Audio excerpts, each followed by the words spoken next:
Hello and welcome to Read All About It, the podcast where people talk about their favourite and not so favourite books.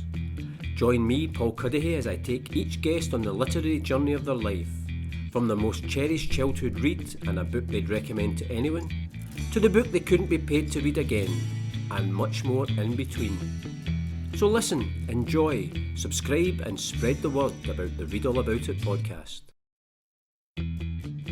Hello and welcome to the latest episode of the Read All About It podcast. I'm delighted to be joined this time by Hannah Lafferty, who writes a book blog on Instagram, Barefoot Book Club. Edinburgh born and raised, Hannah studied history at the University of Strathclyde in Glasgow before heading off to Australia, where she lived and worked for a few years. And after subsequent travel in New Zealand and Asia, Hannah has come back home to Edinburgh and she's planning to return to university to qualify as a high school history teacher in order to pass on her love of the subject to future generations. Hannah's other great love is reading, and her Instagram book blog is testament to that. It features book reviews as well as opinions on a whole host of subjects related to books and reading, which I'm sure we'll chat about in the course of this podcast. Hannah, welcome to the Read All About It podcast. Thank you. Thanks for having me. Now, I mentioned obviously your Instagram book blog, Barefoot Book Club. So the first question for me is, where does the name for your Instagram book blog come from? That is a good question. It came to me fairly quickly. I'd kind of thought about doing a bit of a blog for a while, and I guess it comes from thinking back to when I really got into reading, which was when I was traveling and living in Australia. And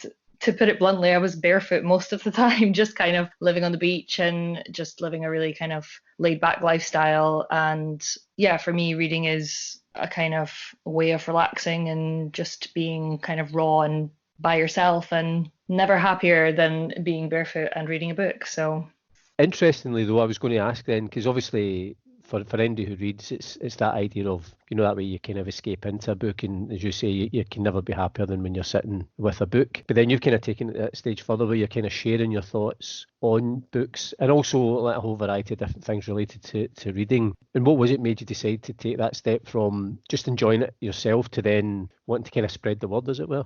I'd had a few people kind of messaging me, asking for recommendations for books and asking, how did you get into reading, that kind of thing. And it occurred to me that it wasn't really something that a lot of people actually see a lot of content online to do with. There's lots of, you go on Instagram and there's fitness pages and food pages and all that kind of thing. But I kind of noticed a lot of people were coming to me as if I was the person that they knew that read books, which was kind of funny, but it just seemed like a kind of good use of my energy. And I get really impassioned, and I was having really good emotive conversations with people about books, and then kind of saying to me, you get really into it when you talk about books, you should do that more widely. So it just kind of grew from there. It just became something I didn't really expect to get much interest in it, and it's still like a relatively small blog, but it's been really nice to see people actually do take an interest, and it's something that people hopefully find valuable and helpful. It's quite nice as well if you're the go-to person for book recommendations, if like amongst your friends and that kind of circle of friends, if you're the reader and if they're looking for something, I think that's quite a nice thing to have. Definitely, it's an honor. I feel there's a little bit of pressure when it's close friends. They're like, what should I read? And I'm kind of like, oh, I hope they like it. But yeah, it's definitely nice that they think to ask me, and they trust my judgment to an extent.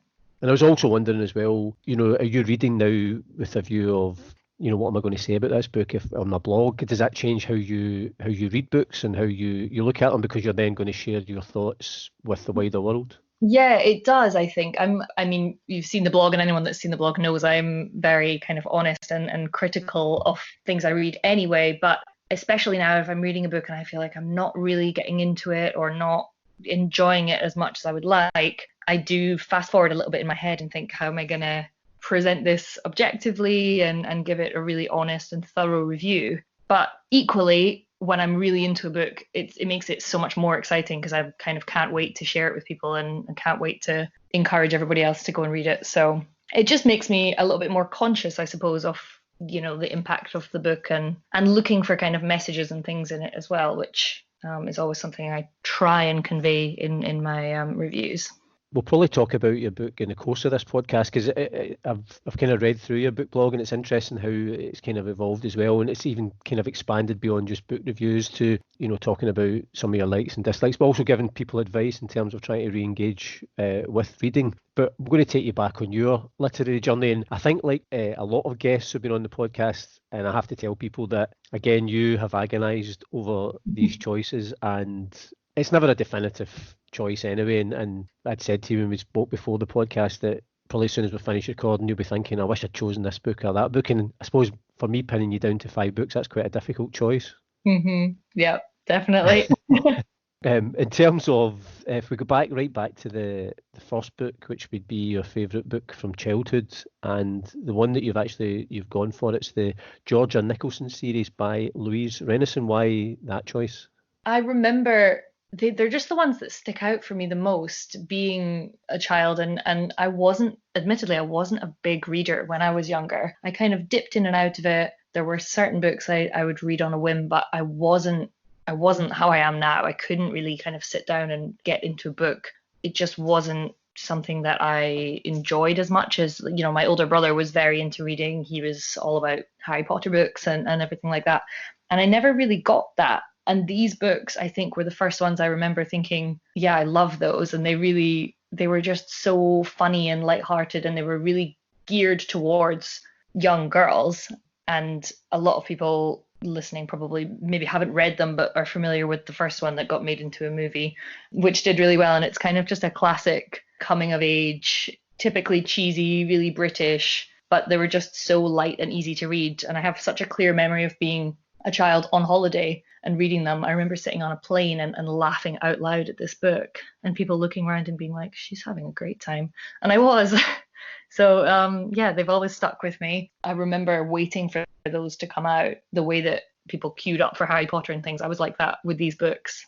And I still have them all. I'm looking at the big stack of them right next to me, and I've got every single one of them signed because I was lucky enough to meet Louise Renison, God, years and years ago at the Edinburgh Book Fair. So they're like a precious little slice of childhood, I suppose. So what age would you have been when you started reading them? Because the first one, the one you'd kind of flagged up, I think it's called, or that was turned into the film, Angus, Thongs and Perfect Snogging. The movie was called that. The book was actually called Angus, Thongs and Full Frontal Snogging, which is even more cringy. I had a look because I was trying to figure out what age I would have been, and that one actually came out in 1999. So I would have read it long after it came out. I was born in 95, but I think I probably was reading them age around 10. The latest one came out when I was about 13, so probably from around 9 or 10 until early teens. Because it's interesting, one of the things that I've always read about, and particularly for anybody who's writing books aimed at young adults or kids, that quite often the key to success is to read books or to write books for an audience who are maybe slightly younger than the character. So I'm guessing that maybe the characters in those books were slightly older than you were when you were reading them, but it's almost kind of a glimpse into what's ahead for you as you get older. Yeah, that's actually true. I've never really kind of noticed that, but she is, you know, it's kind of a book about her going through her adolescence, her teenage years, which, yeah, when I started reading them, I maybe thought I was I probably thought I was that mature and grown up, but I definitely wasn't. So yeah, there was probably a definite element of kind of looking at that and being like, oh, that's how life is going to be. And actually, they're hilarious and really cringy and actually very accurate for most people I know. Because the other thing I always think, you know, you were saying about just being on a plane and actually laughing out loud at a book, which doesn't happen that often for any of us, but I kind of suppose from that early age gives you that sense of joy of what a book can give you, and even if you don't realise that when you're reading it at that age, but it's kind of subconsciously letting you know that books are fun, books can be enjoyed, and that becomes ingrained in you. Yeah, definitely. And I'm sure other books did give me a sense of that throughout the years, but like you said, those are the ones that really kind of stuck in my mind, and they sparked so much joy and so much hilarity. And also because they were so successful, a lot of my friends had read them, maybe not all of them, but had read them, so it became such a talking point. And it was, for a lot of people, Georgia Nicholson or the name of that movie as well are such kind of well-known institutions. Certainly in my circle of friends, you know, it's like a shared experience that we all kind of had, which again is another kind of joy of reading is the conversations around them. I was wondering as well, you know, quite often when people have chosen a book from childhood and asked them, have you gone back and read them? And is it just something that's nice, as you say, you've got the whole collection, they're all signed by the author, which is something which is always, it's always going to take you back to that time when you kind of really first engaged with reading.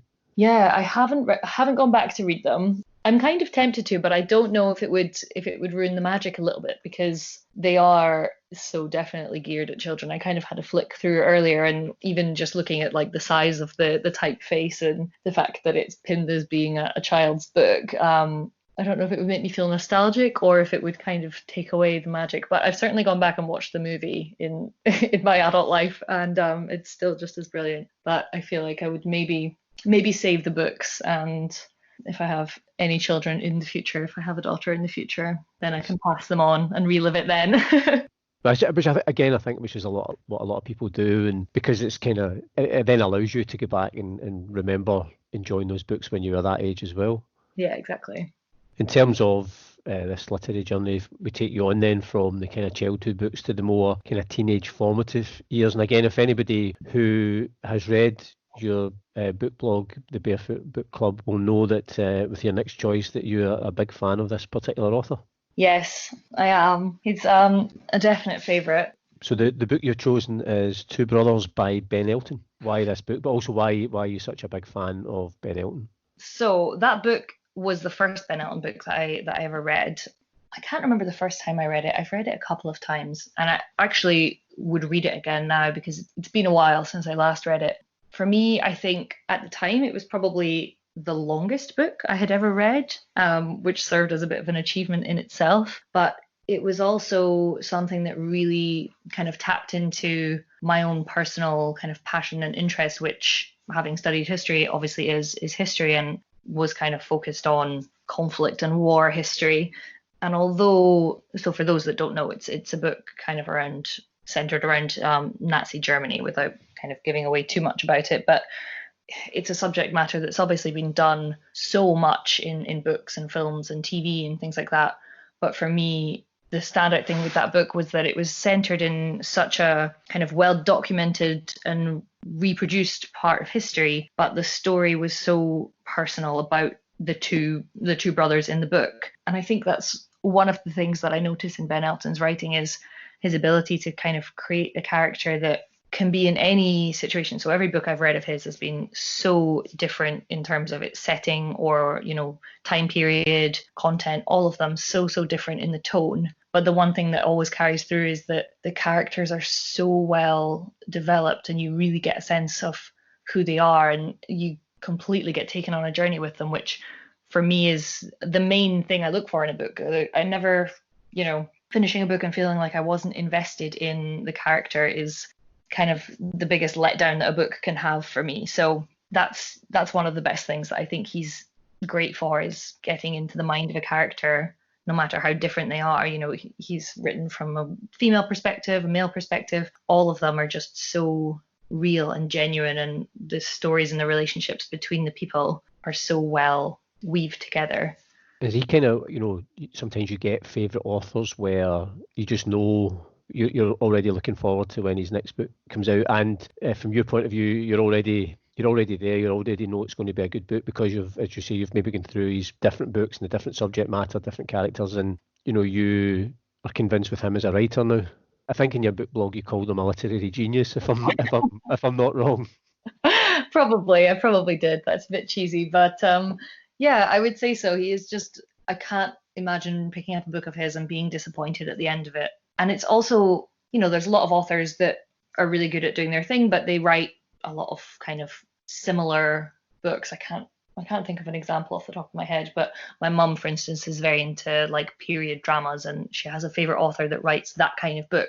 But with Ben Elton, it's always something different. I can't think of another author off the top of my head that does it quite so well, that whatever he brings out, whatever he writes next could be completely different and something that I maybe wouldn't necessarily normally pick up off the shelf based on what it's about, but because it's written by him, I know it's going to be good. So it kind of opens up a lot of different genres or topics that I wouldn't necessarily gravitate towards just because I know that he'll do it well and he'll make it interesting. The only book of his I've actually read is Dead Famous. And do you know, I think sometimes for me, because he's so well known, I found it hard not to hear his voice when I was reading it, which I think when I hear him speaking normally can be a wee bit, sometimes a bit sanctimonious. So I kind of finished the book and it was okay, but it's kind of put me off going back, which again, I probably shouldn't, because I've read other people who, I know their voices, but that's what's put me off reading some of his other books. That's interesting. I have to admit I haven't read that book, but I've heard of it and I've heard good things. But I completely know that feeling when you're reading something and you have a picture in your head of the person who wrote it. I guess I benefit from kind of knowing him as an author more than anything else. So I know what he looks like and I know he's done so much other stuff, but I think I read that book before I knew, certainly Two Brothers anyway, I read that before I knew who he was. And it's only over time, having read more of his stuff, that I've become more familiar with him. So I suppose I benefit from knowing him as a writer without a actual audible voice, first and foremost. That's probably definitely an advantage in terms of Ben Elton. In terms of the subject matter of that particular book, and I know you've obviously studied history, you want to go back and study it again with a view to becoming a teacher, and it's obviously it's a passion for you. Is that a particular period in history that's of interest to you, that kind of whole Second World War, Nazi Germany, the Holocaust, etc.? Yeah, definitely. I think I said to you that with every category of books that we're talking about today, I probably could have chosen a book about the Holocaust. As dark as that sounds, it is something that it's been very well documented, but it's also such a kind of topic of interest. And the main thing that interests me about history is the way that it affected people in their kind of their daily lives and just normal people. And I think I do seek out a lot of books to do with it because that's a really good way of almost personalizing the event, if that makes sense. So it's one thing to sit in a classroom and learn about statistics and watch, old World War II black and white footage and learn about timelines and that kind of thing. But for me, the fiction, or not fiction, but kind of based on true stories, fiction books around that is the kind of the best way to immerse yourself in that period of history and actually understand what it would have been like to live through it. And it kind of separates it from being a class or lesson and more putting yourself in their shoes and actually, understanding how it would have been at the time. Because interestingly, I hadn't realised this until again I was just doing some research on the book, that Ben Elton's family had actually, I think, had escaped from pre-war Nazi Germany. So I think this was a very personal book for him because obviously to an extent it's maybe telling part of his family's story, which makes me then kind of think, well, should I go back and revisit Ben Elton again because of that connection and how he's approached this subject? Yeah, I think I do. I remember seeing that. I think the book is dedicated to family members that he had that did experience all of that. And it's hard to say whether he would have had that much insight and done that much research into it otherwise. But I definitely think it comes across as a piece of work that's definitely, it's approached really kind of respectfully and personally, and it's very well done, very delicately put together, and especially as it's about two young people growing up through it. So there is a sense of that kind of innocence that runs all the way through it that I think certainly if he's looking at it as his own family, there's much more of a, I suppose, sympathetic approach to it. And, there's a sense that he's very protective of the characters and it's not presented in a kind of sensationalist way, if that's the right word to use. If nothing else comes of the podcast, it means I might go back and revisit Ben Elton. That's a win in my book.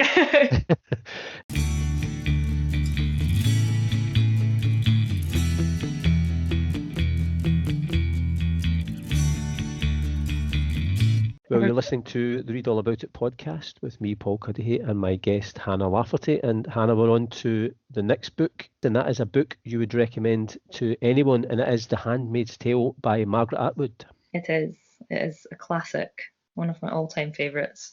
There were a few that I kind of circled around. What brought me back to this one, I think, in all honesty, it's probably the one I've recommended the most to people. I think almost everybody that's kind of asked me for recommendations, or I've had a couple of friends ask if I can put together a full reading list for them, and it's always one that's on there for a few different reasons. I think, first of all, it's when it was written really strikes me, and if you've read the review of it on my page, I do kind of touch on this. for the time it was published, a kind of ahead of its era critique of society. And looking back on it now, it's almost a little bit scary to see how much of that dystopian universe that she put together is actually mirrored in today's society. And I think it's something that everybody can benefit from kind of looking at. And there is an element of it being quite a feminist text, but I think, whether you're somebody that identifies as a feminist, although I think everyone should, but I think it's something that everybody could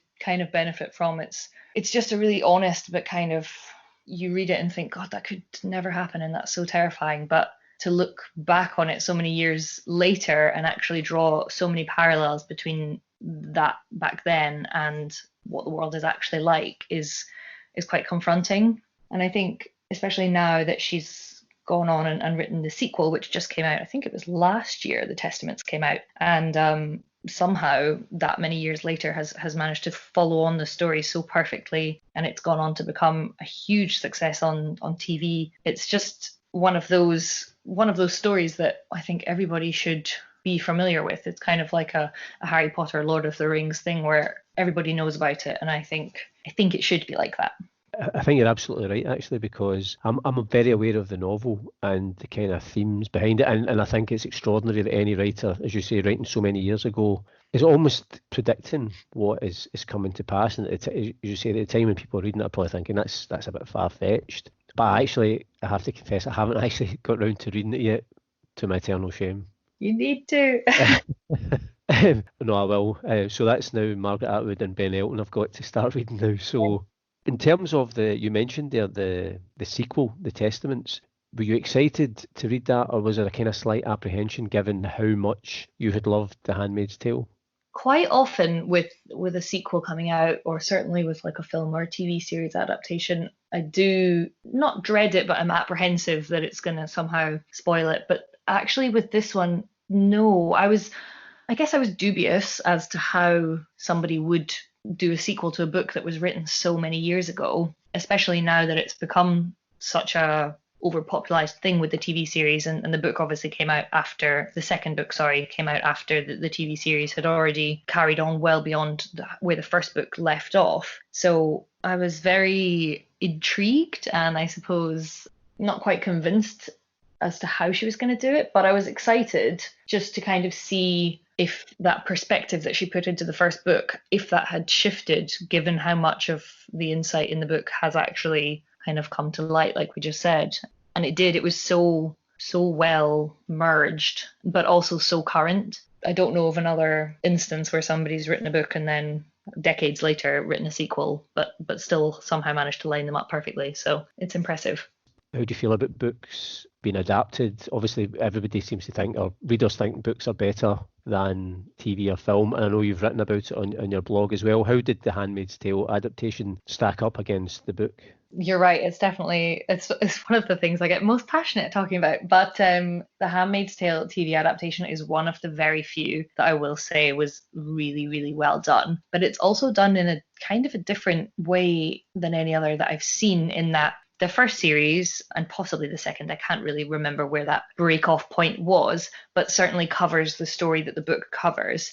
And since then, the series has had so much success that it's actually continued on, and the plot and everything is well beyond where the book left off. So it's a complete kind of piece of art in its own right, which I think usually I don't think I would enjoy, because like you said, readers think the book's better, and when you've read a book that you really love, you kind of don't want it to be tampered with or reimagined or expanded on, because it's great as it is. But for whatever reason, I think the series is actually done so well, and it's one that I could keep watching, and it just carries on. I think because so much of the ideas were conceptualized, the series has done a really, really good job of slotting that into a modern day context. And you can tell that as the series has gone on, it's being fueled by the current world, and it's a really good kind of meshing of the two. I think that's why it's had so much success, because there's been so much press around things, for example, laws to do with reproductive rights in the USA. If anyone's read the book, they'll know that that's pretty close to the themes of the book. So I think when all of that was happening in the States a few years ago, it added fuel to the fire of the creativity of the TV series and kind of let it grow legs of its own. On that kind of subject, have you ever gone to a book on the back of having watched either a TV series or a film and enjoyed it, and then when you've realised it's been adapted from a book, you've gone back and then subsequently read the book? I actually don't think that I have. And I was speaking to somebody about this just the other day on the book page because I admitted that I haven't read Harry Potter and was getting, I know that's really shameful. In my defense, I did listen to the audiobooks, but my reasoning was that I got taken to see the films when I was really young. I was only 6 when the first one came out. And for me, half of the kind of magic of a book is imagining the setting and the characters and what they look like, and especially if it's a book that's really descriptive in its location, so much of the enjoyment for me is painting that own picture in my head. And I don't think I've ever watched the movie or the TV series first and then gone back, because for me half of that joy is kind of already gone, and I would be comparing it. And when if you read a book and then you watch the TV series or the film, you are comparing it, and of course, usually the screen adaptation misses lots out and it almost never looks exactly how you pictured it. And there's always an element of kind of disappointment. There are rare cases, I think, where it's done really well that you kind of overlook the things that are different, because everybody's picture in their head is going to be different. But I think I wouldn't rule it out, but for me, I've never felt really compelled to go back and read a book when I've already seen somebody else's visual representation of that imagined story. That's what's so great about reading, is that you can have those shared experiences and conversations with somebody else, but there's always a part of it that's going to be really personal and kind of sacred to you, because your mind's eye can't actually be read by anybody else and seen by anybody else. And it does depend on the book. Some books are probably easier to adapt than others, if they're not particularly, visually descriptive, or, certainly things like Harry Potter, Lord of the Rings, where they're talking about an imaginary world and it's very descriptive and kind of magical. That's a really difficult thing to probably put down into words, have imagined in your head, and then project it onto a screen that's going to fulfill everybody's imagination. It's just never going to happen. Well, we go from The Handmaid's Tale and a book that you would recommend to anyone to a book that you couldn't be paid to read again, and it's a book called Never Let Me Go by Kazuo Ishiguro.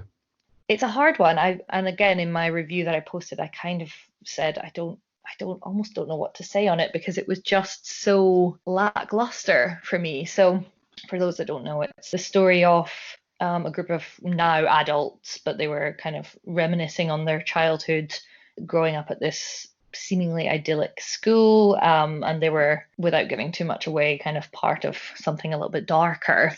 It's, it was a winner, or was shortlisted for a Booker Prize. It's one that I've seen on lists of kind of classics and things like that so many times that I think I just had really high expectations for it, and I just couldn't get into it. I just found it such a slow process reading it. And what I was saying about Ben Elton and really getting into the character no matter who they are, this book just really didn't do that for me. I felt like I had no emotional investment in the characters. I didn't care for any of them. I didn't really like any of them. And I think, and I don't know if it's because I've read quite a lot of books that are, I suppose, a bit dark, but I think this it thought that it was really shocking, and I just wasn't really that shocked. So I don't know if that says more about me than the book, but I kind of looked at it and thought, nah, it's like nothing really shocks me anymore, I suppose. But it just didn't do it for me at all.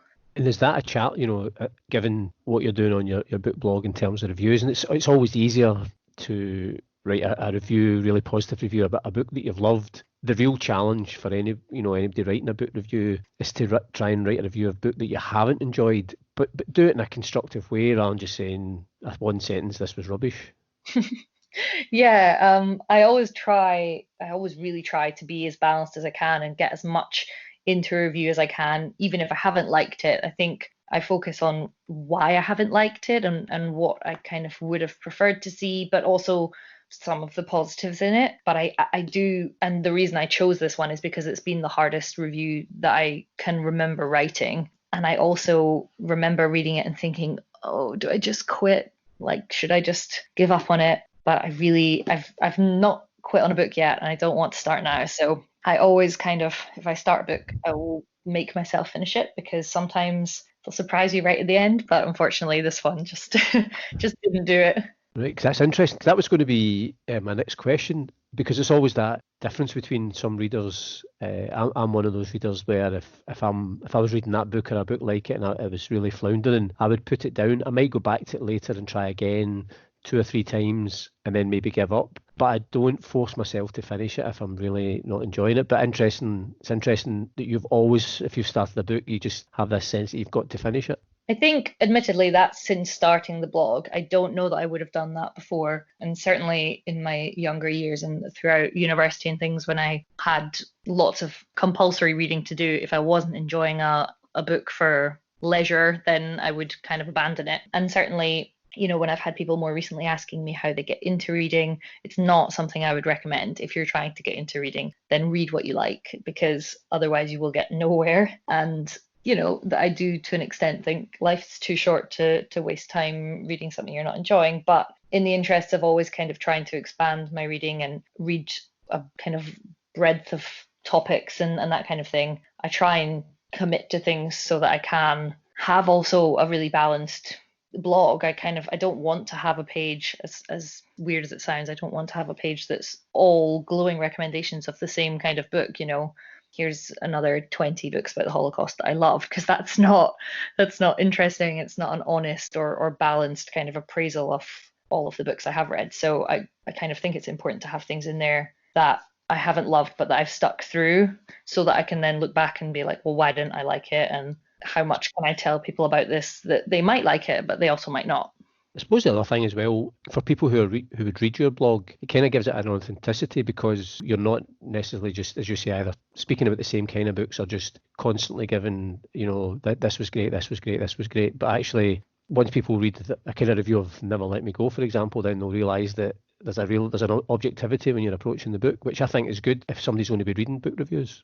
Yeah, it's something I definitely aim for. And, when I started that page, I really didn't kind of think of it as something that was ever going to be consumed by that many people. And like I said, I mean, it's not, it's still a very modest following, but I never went into it with a view to please people with the reviews. It was never supposed to be a kind of all light and fluffy and everything's great. And especially, I get a lot of people kind of messaging me for recommendations, but I also post quite often asking for recommendations of books. So I'll read things that people recommend to me. And if somebody's recommended a book to me and they're then waiting for a review, I'm not going to post and say, oh my gosh, I loved it, everybody go and read this book, if I didn't. Because, like you said, if you read through my blog, there's a lot of my personality and my personal tastes that go with that. So hopefully, if people are reading through every post and kind of getting to know what I like and what I don't like, then it will help them figure out from that what they like as well. Because one of the things I noticed in the blog, and again, I don't know if that's just something that's maybe developed as you've kind of continued to write, but it's kind of developed from just book reviews to, there's a couple of really good posts in there about how, if people want to start trying to re-engage with reading, the sort of things, the kind of books they should read, even setting time aside, etc., and just some good advice. Has that been something that you've just kind of developed from just simple book reviews, and as the blog's developed, as your confidence as a writer grows, that you want to expand what you're writing about? Yeah, so that's been a really kind of recent development of the page. Probably since the whole lockdown situation has come into play, and I say I've had more time on my hands. I actually don't really feel like I have, but I've kind of wanted to put a bit more time and energy into making it somewhere that's actually worthwhile, and alongside changing the look of the page, which is maybe not particularly obvious, but kind of wanting it to look a bit more varied than just lots of pictures of books one after the other. But I also was kind of posting polls on the story on Instagram, which I do a lot, to kind of gauge what people are finding interesting, what they'd like to see more of, what they'd like to see less of, that kind of thing. Something that was coming through a lot from people that I knew, but also people I don't know that were following, were things like, I'm not into reading and I don't really know how to get into it, or I used to read when I was younger, but every time I pick up a book now, I'm more drawn to watching Netflix because it's easier, or how do I figure out what kind of books I like, that kind of thing. Those kind of things kept coming up again and again. So I just thought, one of the things I struggle with the most with the page is when I'm really busy and I'm not reading as much. I think I've not got anything to post because I've not finished a book for, a week or two because I've been busy doing other things. So on the one hand, it's a really good way for me to fill in those gaps and to still be putting something useful out for people, but it's also there's been demand for it. And yeah, it's something I definitely want to keep building on. My notes folder in my phone is literally full of kind of drafts for future posts. So there's lots more of that kind of thing coming around book culture, getting into reading, getting the most out of it, that kind of thing, like getting the right reading playlist and without giving too many spoilers away. But actually taking the pictures and doing the visual side of it is what takes up most of my time because I'm obsessive about getting that right as well. So it's definitely something I'm going to keep expanding on, but it's taking a bit of time to kind of fine tune and get into the groove of that myself and how I want it to look and sound. Quite nice as well, just if even just from those pointers that somebody then starts reading again and either discovers or rediscovers that joy, and you can take a wee bit of credit for that. Absolutely. I think I've actually had a couple of people more recently with the BBC adaptation of Normal People that's done incredibly well, but that was kind of the biggest book of last year. And so many people messaged me when that TV series came out asking if I'd watched it and if I was going to watch it, everything like that. And I think I could probably name 5 friends off the top of my head that I said to them, you are not allowed to watch that until you've read it. It's a short book. It'll take you 2 days. Go and read it. And one friend in particular, who is one of the people who did message me and did inspire one of those posts about how do I get into reading. I think, in fact, it was her exact words were, reading's just not my thing. How do I get into it? She messaged me the other day and said, I've got Normal People on my Kindle. I'm going to read it. And she read it in 2 days and she loved it. And now she's going on to watch the series. I was like, that's fine, you're allowed to. Look how easy that was. You read a book and you loved it. So it is working. Now, you mentioned there that Never Let Me Go was probably the most difficult book review that you had to do for your blog. And if we go into the final choice, which is either the last book you read or the book you're currently reading, and I think on the blog you describe it as possibly the best book you've reviewed, and that's Where the Crawdads Sing by Delia Owens. Yes. Oh, I just loved it. There's a couple on there that I've really, really loved. Another standout Ben Elton one was in the kind of shortlist, but Where the Crawdads Sing was so good for so many different reasons. And it's quite a popular book right now. It's kind of the top of a lot of bestseller lists, and it's, I suppose, the trendy one that's floating around, which sometimes is a good thing, sometimes not so much. Sometimes it puts me off things. But in this case, I think it's getting the press for all the right reasons. I do recommend it, and that's another one that I've recommended to a lot of people, and I've seen a lot of people on my social media and that kind of thing. A lot of people that don't usually post about reading or books or anything like that have posted about it. So it's obviously doing really well. But it was, I suppose, what you'd call a slow burner. I started it after a friend telling me it was amazing. Well, lots of friends telling me it was amazing, but one particular friend who we always kind of read very similar things and we have very similar tastes, and she'd recommended it. And I, in the beginning, was enjoying it, but I wasn't completely hooked. And then about halfway through, I just couldn't put it down. And it's a perfect example of one of those books that was so visually descriptive. And I don't even want to say it because I'll probably jinx it, but I don't ever want to see it on a screen.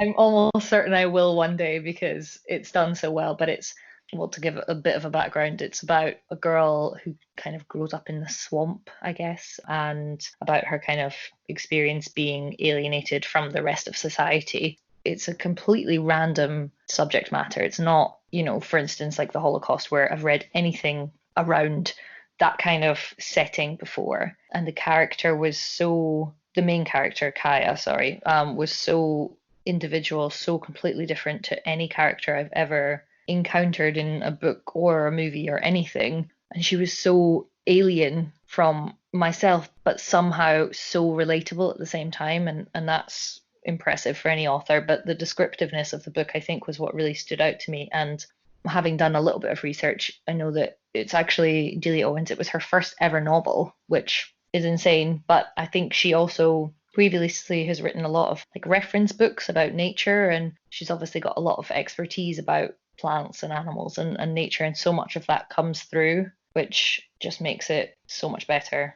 So tell me this, in terms of your review, how much better did you feel when, having posted this review of the book, then Delia Owens gets in touch with you to say how much she appreciated the review?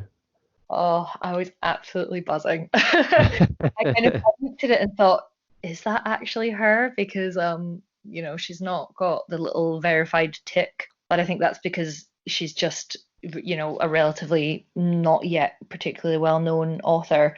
But yeah, that was awesome. I got that notification and kind of just stared at my phone like, what? But I mean, that's incredible, that obviously you're reading the book just as somebody who likes reading. You then give this review of a book that you've loved, but then to have the author kind of validates what you're doing as well. And it must have given you a real boost in terms of what you're doing with the blog when she randomly gets in touch with you and says how great your review was.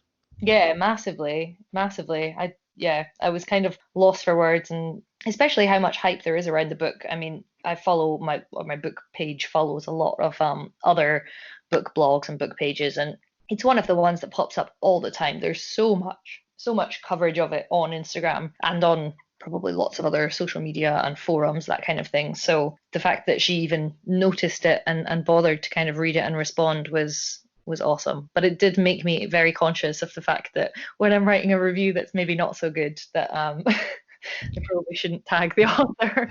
Because the thing is, I'm guessing then that, obviously that must be amazing, just as I say, for an author to get in touch with you. I'm guessing that if Ben Elton ever contacts you via the blog, that'll be you. Your life will be made.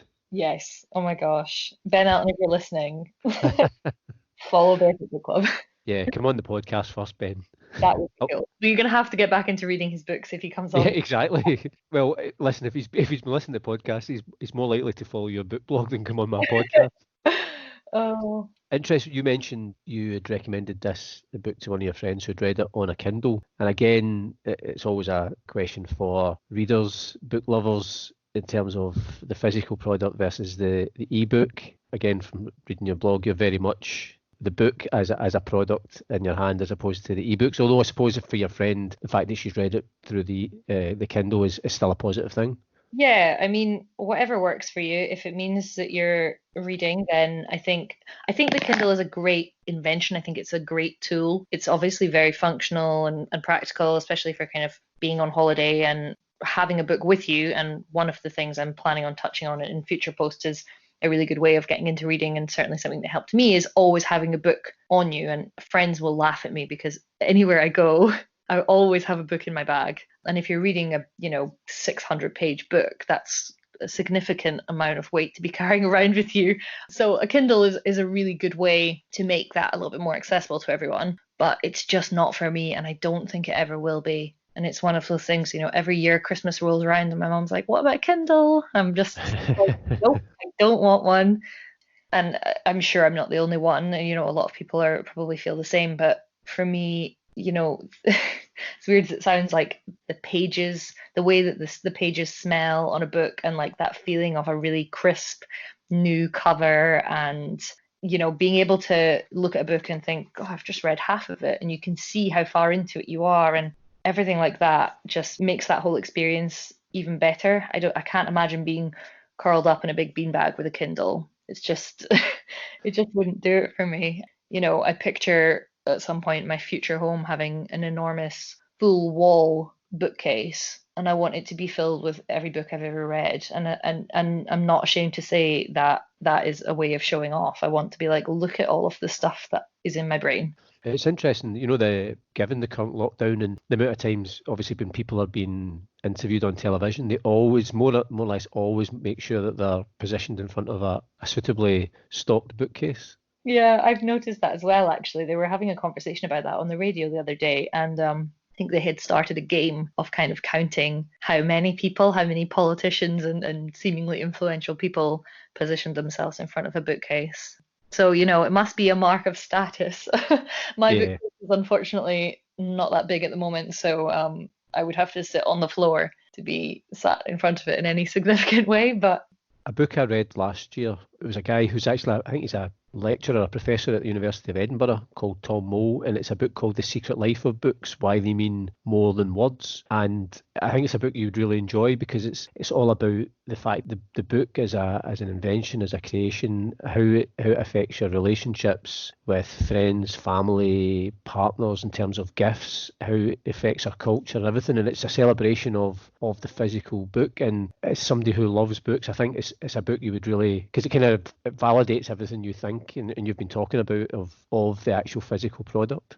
Yeah, I think I've heard of it, but I might have to have a look at that one and get that ordered because, yeah, it's definitely something close to my heart. I think there's, like you said, giving gifts, and especially just now I'm part of this kind of book swap thing that's been going on. And, I received the book in the post yesterday from a complete stranger, and that's something that you can't do that online. It's not the same. You could probably email someone an ebook, but it's just not the same thing. No, it's not. It's I feel like it sounds really cheesy, but pages of a book hold so much more than just the words on them. It's, like that she wrote me a note and said that she'd read that on holiday. I'm like, that book that in the post from a stranger has been on holiday with her, and it reminds her of that time. And there's so much kind of history in an actual physical book as well as the words on the page.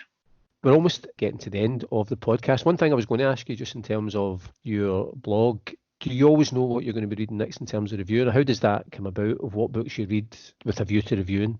I don't always know. I always have a waiting list of about 4 or 5 books. And I've got a recommendations list, which is about 50 books long. I've always got plenty to choose from. To be honest, I generally choose what I'm going to read next just based on how I feel at the end of the one before. So if I've read a book and it felt a bit kind of like a sad, depressing book, then I'll maybe read something that's going to be a bit more lighthearted. Sometimes if I look at the blog and I think I've been really kind of slow with posting, then I'll deliberately read something that's short and looks like it'll be really easy to read quickly, just to kind of make sure I'm getting as much kind of content out as I can, rather than reading, for instance, the book Sapiens, which I read last year, which was a big, long, quite slow, quite dense book. And I have the sequel, but I haven't read it yet because I know when I read it, it's gonna take up a good chunk of my time, and I'm not going to be able to review anything else in the space. So sometimes I'll put a little poll up on my stories and ask people to vote, but usually that's just out of interest. I've probably already made my mind up. And do you just read one book at a time, or do you ever have more than one on the go? I have tried to do more than one at a time, and it just doesn't really seem to work for me. So I do tend to stick to one. The only exception is I have a non-fiction book by Tony Robbins called Awaken the Giant Within, which is a kind of, I'm not a big fan of like self-help or spiritual awakening books, that kind of thing. But it's been very, very well praised. It was given to me by a friend, and so far I am enjoying it. And that's more a book that you can kind of read a chapter at a time and then put it down and go back to it, rather than it being a continuous story. So that's one that I've had on the go in the background. But other than that, I just stick to one at a time because I can't get into them properly otherwise. Well, sadly, we have come to the end of the podcast, Hannah. It's been really interesting talking to you. For anybody who wants to find out more about Hannah's book choices, if you go to my website, www.paulcuddihy.com, there's a page for each of the individual guests and all their book choices. And also, if you're on Instagram, Barefoot Book Club, if you follow that, then you'll be able to get Hannah's thoughts on the latest book she's been reading and why you shouldn't buy anything from Amazon. But listen, it's been really good talking to you, and I think your book blog is a really great thing, and it seems to be encouraging more people to read, and that can only be a good thing. Yeah, fingers crossed. And yeah, thanks so much for having me on. It was it's been great. Thanks for listening to the Read All About It podcast, and I'd love to hear what you thought about it. You can get in touch via Twitter at ReadAllAbout20, on Instagram at ReadAllAboutItPodcast, or you can send an email to readallaboutit@paulcuddihy.com. If you've enjoyed the podcast, subscribe, leave a review and spread the word. If you haven't enjoyed it, say nothing to anybody. But I do hope you can join me, Paul Cuddihy, next time on the Read All About It podcast. And in the meantime, keep reading.